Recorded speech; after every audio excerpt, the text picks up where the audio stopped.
Katulad nito, mga kababayan, katulad nito, may bagong pasabog si Peebles. Di ba? Ano yung pasabog ni Peebles, Kent? Nako, mga kababayan, yung pasabog ni Peebles, mga kababayan. Bakit? Si Basti Duterte daw. Oo, ano yan Ano yung pasabog ni Peebles, Kent? Si Basti Duterte daw, mga kababayan, nag-a-addict. Ha? Totoo ba? Nag-a-addict daw, mga kababayan, si Basti Duterte. Sabi ni Peebles. Nako, Diyos ko po, mga kababayan.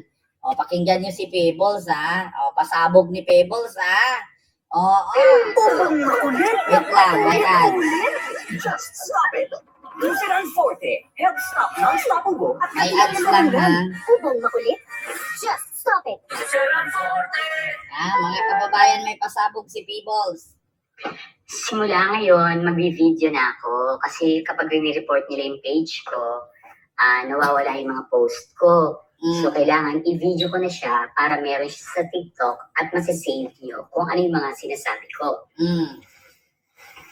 Napapansin nyo na hindi na nila hinahamon si PBBM na magpa-hair follicle test.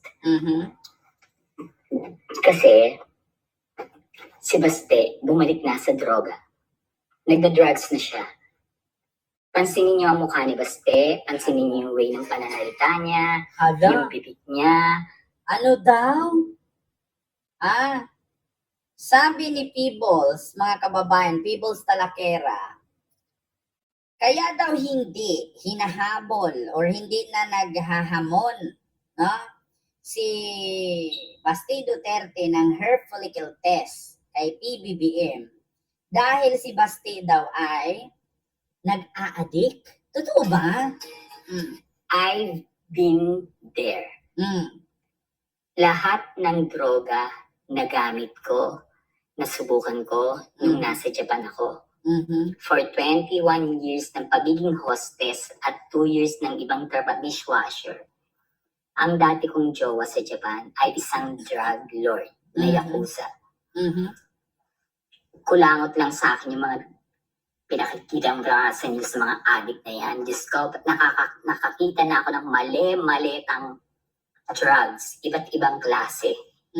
Dahil nga yung pinaka-head ng Yakuza ay naging jowa ko nung time na nasa Japan ako. Pero, hindi ko sinubukan yon sa harap niya kasi baka maubos ko. Wakeme. Si Baste, hindi naghahamon ng hair follicle. So tayo naman na maghamon. Baste, magpa-hair follicle ka nang naka-live.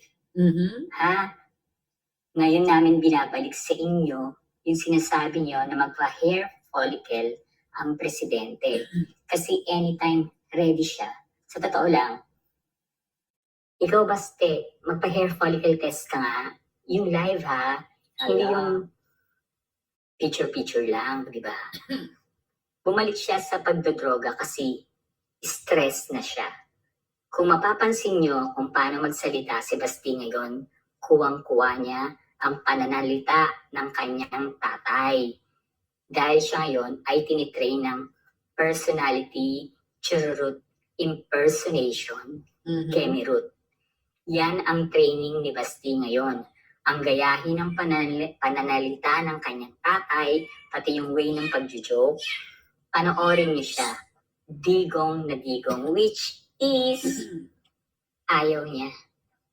Nahihirapan siya, na-stress siya, so bumalik siya sa drugs. Hindi to chismis, totoo to. Pansinin niyo, atikan niyo. Mga kababayan, hindi daw chismis. Totoo daw. Hoy. Naku, mga kababayan, gaano nga ba katotoo yan, yung pasabog ni Peebles? Mga kababayan, na hinahamon niya si Baste na magpa-hair follicle test. Naku, Diyos ko, mga kababayan, totoo kaya ito? Yung mga pasabog ni Peebles ngayon, mga kababayan, na si Basti daw ay may kakaibang ginagawa. Naku, kaya daw hamon ang hair follicle test kay PBBM, bakit daw hindi subukan ni Baste na siya ay magpa-hair follicle test din? Ma'am Dinah Jane, Miguel Love shoutout po. Nako, mga kababayan, mukhang kakaiba ito. Ala, Diyos ko. Totoo ba yan? Ulitin ko nga, Peebles. Reality, chururut, impersonation, kemirut. Yan ang training ni Basti ngayon. Ang gayahin ng pananalita ng kanyang tatay, pati yung way ng pagjujoke. Panoorin niyo siya. Digong na digong, which Ma'am Jenny, is hello po. ayaw niya. Nahihirapan siya, na-stress siya, sabog na siya sa drugs. Hindi to chismis. Totoo to. Hala. Pansinin niyo. At itanong niyo kay Baste kung anong training ang ginagawa sa kanya ngayon. Hala. Diba? Pasabog, no? Hala. Thank you sa mga angels sa Davao. Chururut. Ito sa de. I have all till. That's nga kayo. Hala. Tapos lalo niya si Kating Limay. Sinungaling naman. Tao naman yan ni Marcoleta sana. O, di ba? Na, patay kayo din ha. Naku sana. Ano nyo yan? Yung hamon ni Peebles, ilabas nyo yan. Kasi kapag hindi nyo gawin yung hair follicle test na yan, so paano pa maniniwala ang mga DDS sa inyo? Hamon kayo ng hamon kay PBBM ng hair follicle test. Samantalang kayo, bakit hindi nyo unahan? Di ba? Oo, di ba mga kababayan, tanong ko lang, di ba naghahamon sila ng,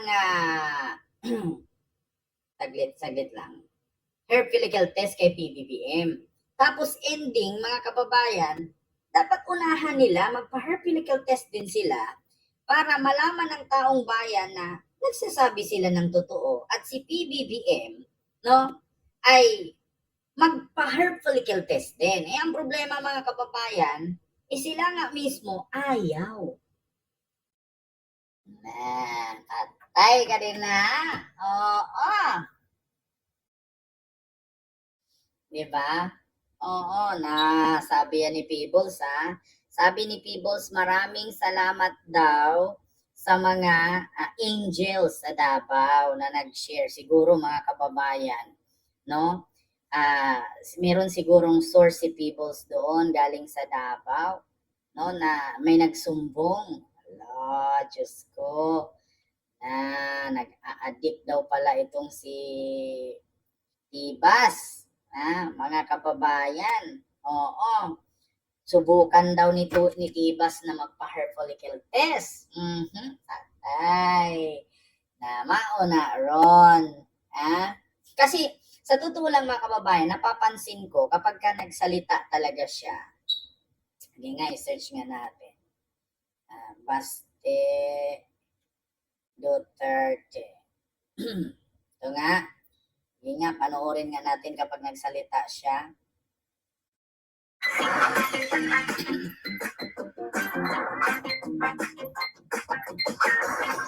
Davao City ay minahuhuli kung naging epektibo po yung sinasabi nilang war on drugs. Sa ngayon po, wala po tayong EJK pero marami pong nasasabat ang ating mga law enforcers para po masawata ang illegal na droga. At patungkol po sa hindi nasawata ang korupsyon, patuloy po ang administrasyon na ito para panagutin ang dapat na managot. Ang isa po na umami na korap at nagnakaw sa pondo ng bayan ay nasa dahig na po. Isa pa pong sinabi ni Mayor Duterte ay may umiiral daw po na quote-unquote undeclared martial law and alleged that dissent and political opposition are increasingly being suppressed by the Marcos administration. Your comment? Una-una po kayo po mga karamdam. Kayo mga taga-media, kung meron po ba mga implied martial na nagaganap. Ang pagbibigay ng kalayaan at hindi pagsawata at hindi pagkitil sa mga taga-media at iba nating mga kababayan ng kanilang karapatan, lalong-lalo na itong freedom of the press and freedom of expression. Hindi po ito sinasawata ng Pangulo. Mas naramdaman ito sa panahon ni dating Pangulong Duterte. Diba? Grabe Marami ang mga taga-media na tumutol. Grabe si Claire Castro, no? Tirada kung tirada, talagang banat kung banat talaga. 'Di ba? Oh, sabi ko na nga eh, Barbie eh. Hala, Diyos ko, mga kababayan. Ah, mauna karon, ha? Mauna nangyari karon sa inyo, mga DDS. Bakit daw hindi nyo subukan na magpa-heart follicle test si Baste, sabi ni Peoples. Kasi hamon ng hamon kay PBBM, samantalang sila hindi. 'Di ba? So, yun lamang po mga kababayan, no, yung ating reaksyones, no, sa mga oras na ito. So, anuhin na lang natin yan, no, hintayin natin. Sana kumasa si Baste dyan sa hamon ni Peebles para malaman nga naman. So, yun lamang po mga kababayan. Maraming salamat po sa inyong lahat.